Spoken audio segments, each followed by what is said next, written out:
What if I told you the future of your car, electric or otherwise, might come down to magnets? Not money, not mileage, magnets. Welcome to the weirdest supply chain thriller you didn't even know you were a part of. Because the most powerful force in your future car isn't horsepower or torque, it's rare earth magnets. Tiny, unglamorous, and currently causing chaos like a toddler in a china shop. Pun intended.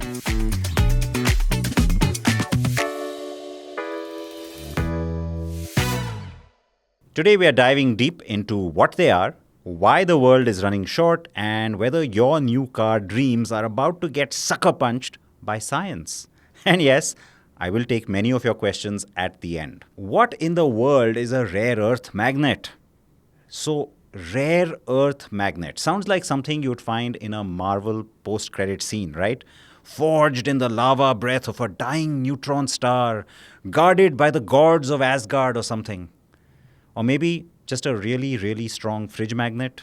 Well, you're not entirely wrong on the strong part. Rare earth magnets are quite literally the heavyweight champions of the magnetic world, the strongest type of permanent magnets known to humankind, the Muhammad Ali of material science, if you will. Thoda zyada ho gaya. But okay, let's come down to this and try and break it down for you. These little guys generate magnetic fields that are so powerful they can lift objects 1,000 times their own weight. Think of it like giving your car a tiny invisible superhero cape, and it actually works. Levitation, okay, not quite, but pretty close. They're made from alloys of what we dramatically call rare earth elements. It just sounds big, but it kind of is. Don't let the name fool you though. They're about as rare as wedding buffets in Delhi. So, hold on. How's that adding up? In fact, India is sitting on the 5th largest stash globally. So, why are they rare? Because getting them out of the earth is a nightmare. It's not about finding them, it's about wrestling them out of the ground without turning the planet into a toxic smoothie.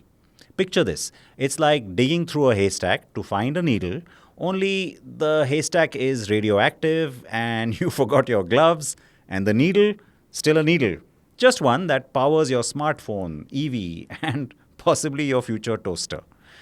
In the Rare Earth Magnet Hall of Fame, 2 names get VIP treatment. I hope I get the pronunciation right here. Neodymium, or NDFB, which, let's be honest, sounds like a code name for a spy who only works on weekends, and samarium cobalt, the less flashy but seriously dependable cousin. Neodymium is your performance junkie, strong, affordable, totally overachieving. Think of it as the sports car of magnets. Meanwhile, samarium cobalt is the rugged SUV that doesn't flinch at high temperatures or rough conditions. It's not the fastest, but like a sturdy off-roader, it will still hold your motor together. So, think Iron Man and Hulk. Okay, time for some quizzing. Let me ask you this. Which was the first electric car to be manufactured in India, and in which year was it launched? Post your answers in the comments with the number 1. So, back to rare earth magnets. Where do these tiny titans hang out? Honestly, everywhere. Your phone, yep. That slick, tech-laden car that you've been pretending to research. Definitely. Wind turbines, MRI machines, even the speakers in your headphones. If it is small, it's powerful, and is electronic, odds are that there's a rare earth magnet quietly holding things together. They're like the backstage crew of modern tech. Never in the spotlight, but without them, total chaos. Without them, our gadgets would be bulkier, heavier, and probably much less efficient. Imagine carrying around a phone the size of a brick. Some of you 90s people know what I'm talking about, but now imagine doing that just to make a call. Thanks to your rare earth magnets, folks, you don't have to do that. And by the way, all of this is great. It's not just about the magnets, though. It's also about leverage. And that's the part that's making headlines. So let's get to the not so fun part of the magnetic fairy tale that I'm telling you today. The shortage. Because while rare earth elements are sprinkled around the globe like seasoning, nearly 90% of the world's magnet-making muscle is flexed by one country. You don't need any prizes for guessing. It is China. China. Which is tricky because when one player controls almost the entire supply chain of a component that powers your car, your phone, your drone, your air fryer, things can get a little tense. It's like having one guy at the wedding holding all the biryani. Eventually, someone's going to start a fight. Okay, that was maybe not a great example, but you get the point. Recently, China decided to tighten the screws on its rare earth exports for a variety of geopolitical reasons. And no, this isn't your average supply chain delay, therefore, this is a full blown geopolitical chess move. Guess who's on the receiving end? Yep, us, India. See, this isn't just about magnets, it's about that leverage that I was talking about. So China's not just holding the cards. In this case, it's kind of dealing the entire deck, and it doesn't want to deal to us. And when China raises the stakes, the rest of the world is left scrambling, blindfolded, with one hand tied behind their back, while on a treadmill that's on fire. Now you get how crazy the situation is. CRISIL, the ratings agency, recently warned that this shortage could decelerate India's automotive ride.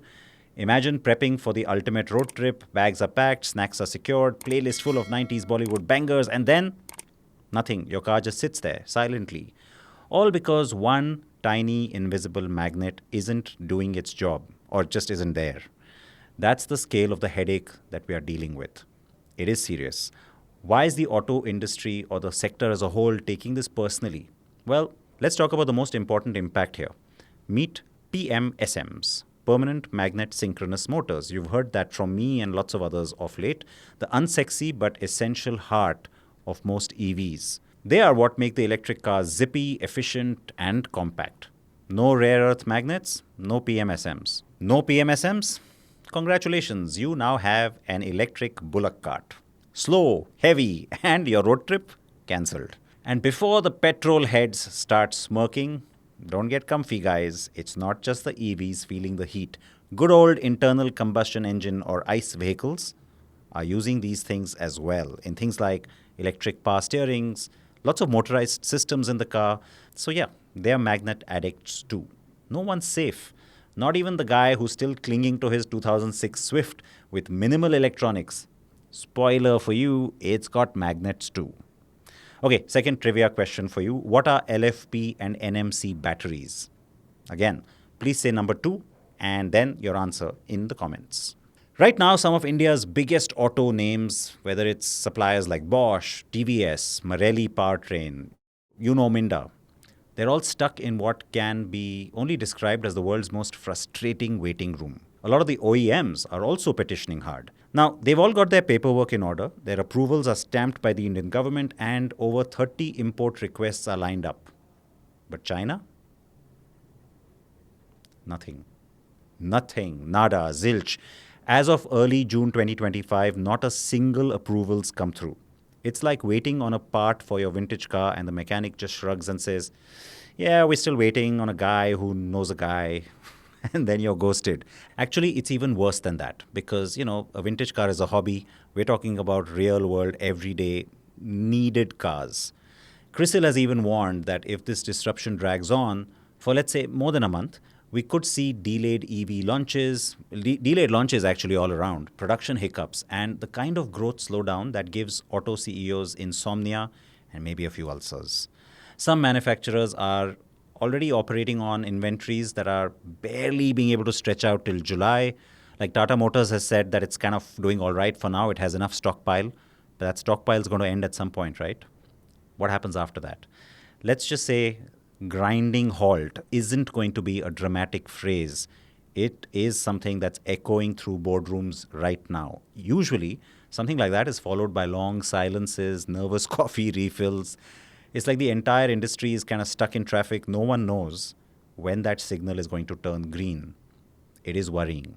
Short term, things are looking pretty bad. It's not impacting you in the market just yet, but could be around the corner. What is India doing about this? So, there's a bit of a magnetic mess that we find ourselves in. So just sitting back and letting our automotive ambitions roll into a ditch, that's something we just absolutely cannot do. Goes without saying.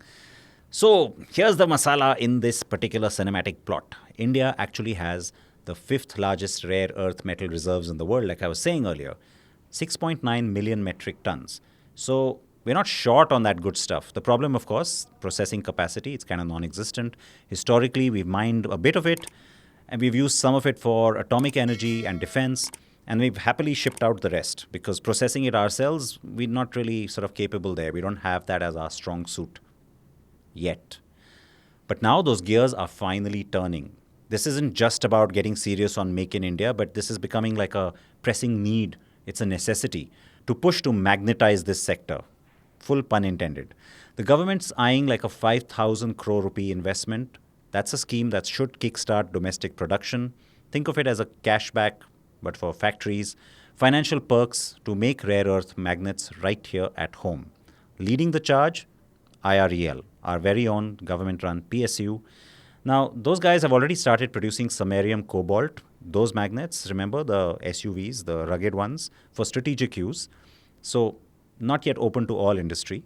And some of that production has been sent, the samples that is, to the Bhabha Atomic Research Center, also DMRL, that's the Defense Metallurgical Research Lab, for testing to see what kind of market applications we can get out of this stuff. It's early days for sure, and nothing's changing in a hurry, but it's basically India now finally assembling its own Iron Man suit. We've got the metal, we're now figuring out how to power the arc reactor. Okay, enough cheesy metaphors. Let me give you my third trivia question. Which was the first electric car ever made? Ever? Let me give you a hint. The answer is on this channel, on the Acko Drive channel. Yes, it's very easy to find if you just look for history of EVs. It's fairly high up in our videos list. Okay, again, say number 3 and your answer below. So here's where things get really interesting now. Some Indian companies like Sterling Tools, for instance, are teaming up with UK-based advanced electrical machines to build rare earth-free motors. Yes, you heard me right. Motors, no rare earth. It is like figuring out how to make chai without tea leaves, you might think. Utterly unthinkable, and yet somehow it works. Even academia is getting in on the action. IIT Bhubaneswar has linked up with EV maker Numero's Motors to dig deep into alternative technologies like these. Because if the future is electric, we might as well start rewriting the rule book now, preferably before the magnets vanish or are just not allowed to reach us. And yeah, we're in the middle of this magnetic mess right now, but India is not just standing around. That's something you need to know. We're not just standing around with a confused look and crossed fingers. We're actively trying to unstick ourselves from this very sticky situation. The long game, of course, is crystal clear. Cut down import dependency. And that's not just true for rare earth magnets or for anything. We should always have our own capability and our own independence. So ramping up rare earth exploration, boosting of local manufacturing. You heard about that lithium reserve that was found some months ago in J&K. Things like that. The reason you're hearing about that is because we're investing in our own future.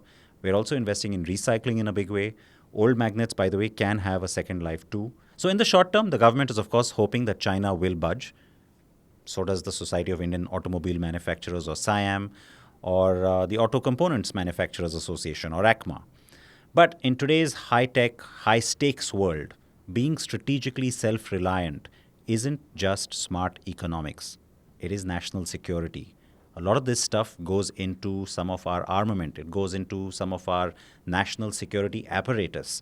So let's be honest, it's also great for everyone's blood pressure if we can sort this out. So now I know what you're thinking, ye sab ho gaya, but why should you care?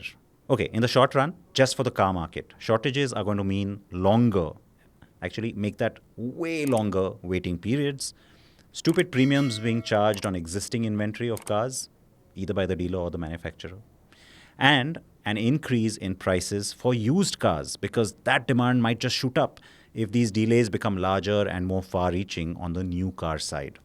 So the next time you unlock your phone or start your car, take a moment to thank your blessings, and for that unsung hero behind the scenes, maybe a little applause from your side. Those tiny, powerful rare earth magnets.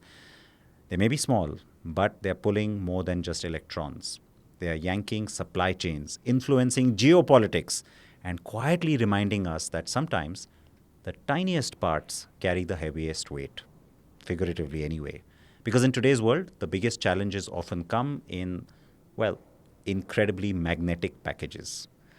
I hope you liked this discussion. The idea was to sort of bring some of those headlines into context for you so that you understand where this is going, why manufacturers are worried, and why you as consumers could be affected or should be worried too. All right, so react to that. Tell me what you think about this topic. And if you have any questions about it, don't forget to post right here. Don't forget also to subscribe to our channel. And now, as promised, I will answer your questions that have already come in. Suneet has asked, I want to replace my XUV 300. Lack of boot space, interiors that are falling apart, and electronics that never work are the biggest reasons. I want a city runabout car that can seat 5 adults in comfort, has a balanced ride, good torquey engine, and safety, all under 12 lakh rupees. The Triber from Renault seems to fit this description. However, it seems the engine is dull and long-term robustness is doubtful. P.S. I own a Citroën Basalt for highway rides. Okay, Suneet, nice and detailed question. Thank you for that. I would say look at the Skoda Kailak or the Maruti Fronx. This is getting a little repetitive, I know, but kind of fits your requirement. If you think that both those are too cramped, then the Taygun or the Virtus, but then, you know what, that kind of becomes similar to your Basalt. So I'm guessing you want something a little more compact and at a lower price point like you've mentioned. Also, you'd end up buying like a really basic entry-level Taygun at that price. Okay, next up. I currently drive a Creta for 7 years now. Both my boys are growing up. They're 13 and 7. Add to that a golden retriever who doesn't fit in the Creta due to limited boot space. So I'm looking for an SUV with boot space and seating capacity of 6 or 7. Automatic is a must, and the budget, if under 20 or 25 lakh on road, would be perfect. I might buy it from the CSD, that's the Canteen Stores Department. Any non-army types may not know that. But anyway, even that could be then considered. Please recommend the options. P.S. Fit and finish of the car should be excellent. And the running, 3,000 to 5,000 kilometers annually. So not a lot of running. All right, I laughed there because, of course, you want it all. Doesn't everybody? Well, it's a bit tricky here because, look, ideally, first up, something like a Hector Plus or Meridian or even the Safari come to mind, right? But they either have niggling issues or they're not really in your budget. So the XUV 700 then is probably your best bet. Now, I'm totally distracted. How old is your golden retriever? You have to tell me. I am really impressed that he stays or she stays in the boot. I've got a 22-month-old and he wants to be in the second row. He wants to be in the first row, actually. He actually gets car sick in the back, so lucky you. Prasanna is asking, hi sir, we've test driven all 3 cars, Mahindra 3XO, Taygun Highline Plus and Kia Ceros HTK. Driving performance felt quite similar between the 3XO and Taygun. However, we didn't really like the interiors of the Taygun Highline Plus. The budget won't allow us to go for the top line variant. So, considering the 3XO, we liked its interiors, features, engine performance, but we've heard a lot of software issues on the 3XO, which makes us a little hesitant. The question's not done. We then checked the Ceros. Features are excellent. Rear seat comfort is also great, but then we noticed a slight pickup issue, especially from traffic lights. So now we're confused. Should we compromise a bit on interiors and go with the Taygun or go with the Ceros and ignore the small pickup concern as a first-time car buyer? I'm not sure which factor to prioritize. Would love to hear your thoughts. This is great. This is a great question, Prasanna. And thank you for sort of trusting me with it. I love how you've really done your research. I also like that you've gone and checked out the cars for yourself and you figured out what you like, what you don't like. Now, I understand how you feel about the lower spec Taygun and also completely agree that the features are really impressive on both the other cars. The 3XO will also be a little bit more comfy, I want to tell you. It's kind of based on a wider, larger car, but the boot space isn't great. The 3XO will definitely be more comfy and the Ceros will feel a little bit like a tiny car by comparison, even the way it drives. So here it is. If you want a driver's car, and that's the thing that really, really matters, look no further than the Taygun. It also has a slightly bigger car feel. It's well built, no nonsense. If you want value for money, and that's really the overriding factor, you still want a roomy cabin, you still want all the bells and whistles, you want some of that plushness. The 3XO kind of delivers that. You shouldn't really worry. I know there are issues, but Mahindra is now getting better at quicker resolution on software and on hardware too, for that matter.